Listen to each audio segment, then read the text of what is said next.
Hi అండి, welcome to my channel. అందరికీ ముందుగా రాఖీ పౌర్ణిమ శుభాకాంక్షలు. అయితే ఈసారి రాఖీ పౌర్ణిమకి నేను ఇంట్లోనే రాఖీలు ప్రిపేర్ చేస్తున్నానండి. అవి ప్రిపేర్ చేస్తూనే మీకు కూడా ఈ వీడియోలో షేర్ చేస్తున్నాను.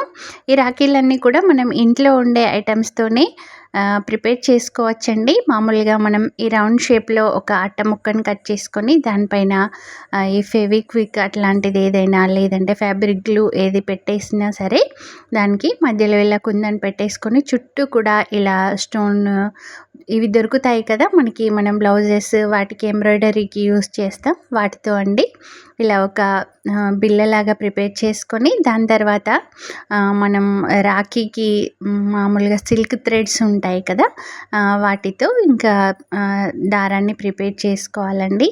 ఇలా చుట్టేసుకొని ఇంకా మనకి ఏ సైజు కావాలంటే ఆ సైజులో కట్ చేసేసుకొని మనం ఇప్పుడు ప్రిపేర్ చేసుకున్న బిళ్ళ ఏదైతే ఉందో దానికి ఇంకొకటి ఆ సైజులోనే కింద బిళ్ళ అటాచ్ చేసేసి మధ్యలో ఈ దారాలను ఉంచేసేయాలండి.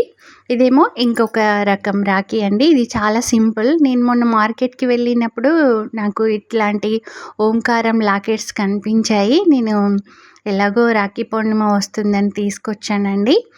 ఇలా ఓంకారం లాకెట్కి ఇంకా రెండు వైపులా కూడా పల్స్ కుట్టేసి ఉల్లన్తో ఇంకా కట్టేసుకోవడమే. ఇదేమో ఇంకొక రకం రాఖీ అండి. నా దగ్గర కొన్ని కుందన్స్ ఉంటే దాంతో ఇలా ప్రిపేర్ చేస్తున్నాను. చాలా సింపుల్ అండి. ఒక 5 మినిట్స్లో మనం ఒక రాఖీని ప్రిపేర్ చేసుకోవచ్చు. ఇవండి రాఖీ ఎలా ప్రిపేర్ చేసుకోవాలనే వీడియో. ఈ వీడియో కనుక మీకు నచ్చినట్లయితే లైక్ చేయండి, మీ ఫ్రెండ్స్కి రిలేటివ్స్కి షేర్ చేయండి, నా ఛానల్ని సబ్స్క్రైబ్ చేసుకోండి. Thanks for watching.